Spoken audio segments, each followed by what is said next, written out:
जय हिंद दोस्तों।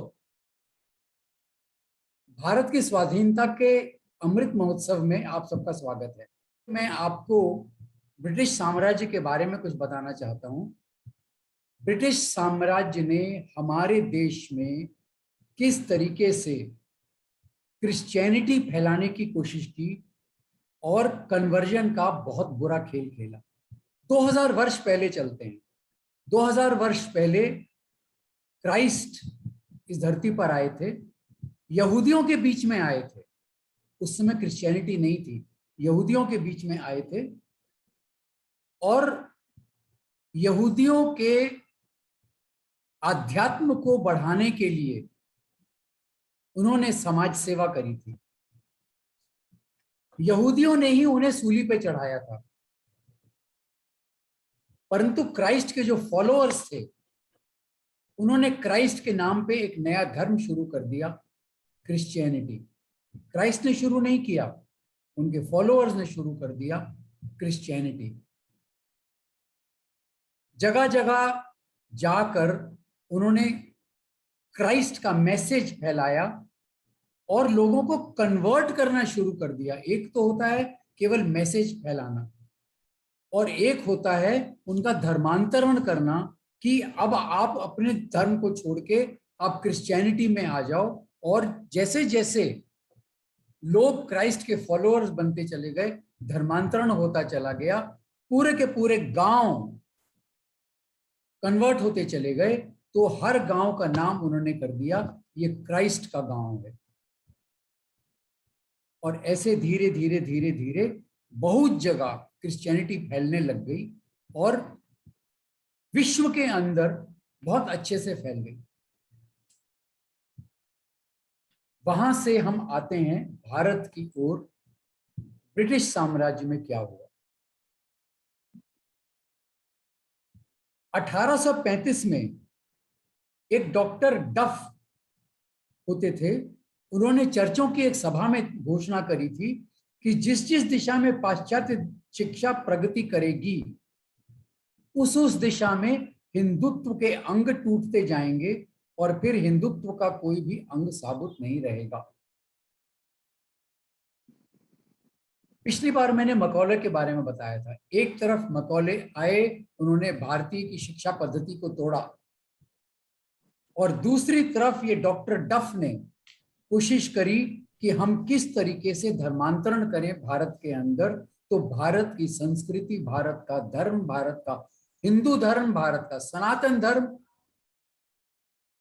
उसको कैसे तोड़ा जाए। ये दो तरफा अटैक हमारे भारत देश में, भारत देश के समाज में, भारत देश की संस्कृति में के ऊपर होने लग गया। तो शिक्षा से उन्होंने क्या किया कि मिशनरीज को बुला के उनको धन से सपोर्ट करके और स्कूल्स एस्टेब्लिश किए। इधर तो हमारे गुरुकुल खत्म हो गए, उधर मिशनरीज के स्कूल एस्टेब्लिश किए, बच्चों को जो पढ़ाई कराई। तो उसके अंदर यही हो गया कि भैया भारतीय संस्कृति, भारतीय पढ़ाई, भारतीय व्यवहार, यहां से पाश्चात्य संस्कृति, पाश्चात्य पढ़ाई, पाश्चात्य व्यवहार बहुत उच्च है। और ये सारे के सारे लोग जो धीरे धीरे मिशनरी स्कूलों में पढ़ के बाहर निकले, वो हमारी संस्कृति को गौण समझने लग गए। जो गौण समझने लग गए तो उनका एक रुझान हो गया क्रिश्चियनिटी की तरफ। दूसरा उन्होंने क्या किया कि जगह जगह मिशनरीज के एस्टेब्लिशमेंट, चर्च आरंभ कर दिए और वहां से गांवों के अंदर लोगों को इन्फ्लुएंस करना शुरू कर दिया। कौन से लोग? सबसे पहले उन्होंने जो गरीब व्यक्ति थे उन लोगों को इन्फ्लुएंस करना शुरू कर दिया, धन का लालच देके। धन का लालच देके उनको ये इन्फ्लुएंस करना शुरू कर दिया, जीसस के फॉलोअर बन जाओ तो तुमको ये धन मिलेगा, ये सुविधा मिलेगी, ये सब मिलेगा। अगर ये नहीं करोगे तो तुमको कुछ नहीं मिलने वाला। गरीब व्यक्ति बहुत जल्दी टूट जाता है। उन्होंने जीसस का फॉलो शुरू कर दिया, क्रिश्चियन बन गए। तो इधर से स्कूल, इधर से गरीब व्यक्ति, और तीसरा महिलाएं। सबको मालूम है महिलाओं का बहुत इंपॉर्टेंट रोल होता है किसी भी परिवार में। अगर महिलाएं, उनकी सोच बदल जाए तो परिवार की सोच बदलना बहुत आसान हो जाता है। इन्होंने बड़े एनजीओज क्रिएट किए। एनजीओज के माध्यम से महिलाओं को अटैक किया। अटैक मतलब उनको हिंदू धर्म, हिंदू परंपराएं, इनके विरुद्ध बाइबल पकड़ाई। बाइबल पकड़ा के बोले कि ये सच्चा धर्म है, तुम्हारा जो संस्कृति है वो अच्छी नहीं है। और वही लालच, महिलाओं को भी लालच दिया गया। तो जितना भी धर्मांतरण हुआ क्रिश्चियनिटी का, वो सारा का सारा आर्थिक नीति से जोड़ दिया गया। और जहां पे छोटे तबके के लोगों को जब धन मिलता है और उससे उनकी सुख सुविधाएं बढ़ती हैं, तो वहां से उनका कन्वर्जन एक नेचुरल प्रोसेस हो जाता है, वो फॉलो करने लग जाते हैं। ये सारा का सारा प्रोसेस जब हम 47 में आते हैं, हमारे राष्ट्र में भारत का प्रशासन आने के बावजूद ये कंटिन्यू करता रहा, रुका नहीं।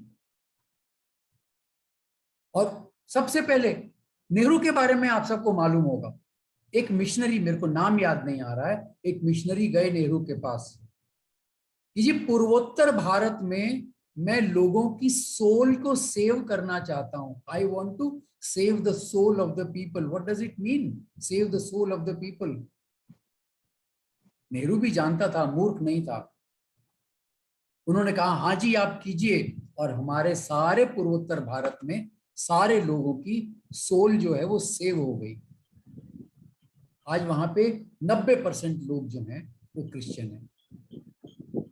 उसी तरह से हमारा दक्षिण भारत, इसमें आप केरल कह लीजिए, तेलंगाना कह लीजिए, तमिलनाडु कह लीजिए, वहां सब में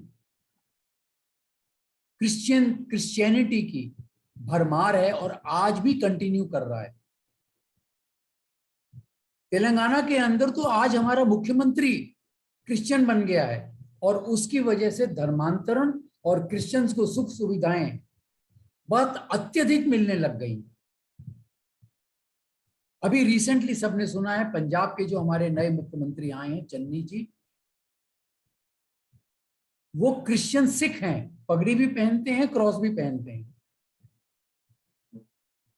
और पंजाब में तो ऑलरेडी क्रिश्चियनिटी शुरू हो गई थी, अब इनके आने के बाद क्रिश्चियनिटी में कन्वर्जन होना बहुत तेज होने वाला है। हमारी सेंसस के अनुसार हम लोग 2 या 3% हैं क्रिश्चियंस, लेकिन एक्चुअल में 10% से कम नहीं है। जैसे हम लोग बोलते हैं कि मुस्लिम 12-13% हैं, लेकिन एक्चुअल में 20 से 25% हैं। उसी तरह से क्रिश्चियंस भी कम से कम 10% हैं भारत के अंदर, और तेजी से बढ़ते चले जा रहे हैं।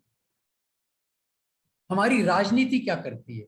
जब हमारी वोटिंग पैटर्न होता है, क्रिश्चियंस, मुस्लिम्स 100% वोट देते हैं।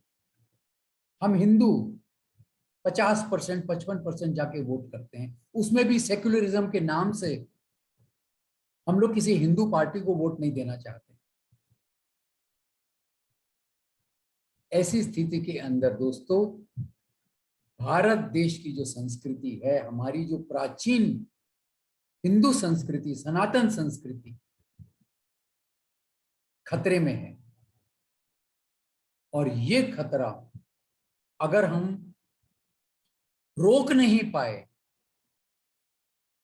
तो हमारा धर्म, आज 2021 की बात कर रहे हैं, 20 वर्ष 30 वर्ष देखिएगा, हमारे देश में बहुत बड़ा बदलाव आने वाला है। दोस्तों ये सोच मैं आपके लिए छोड़ता हूं आज, और आप सबको बोलता हूं इसके ऊपर मंथन कीजिए कि हमको आगे क्या विचार करना है हमारे धर्म के लिए, हमारे राष्ट्र के लिए। जय हिंद।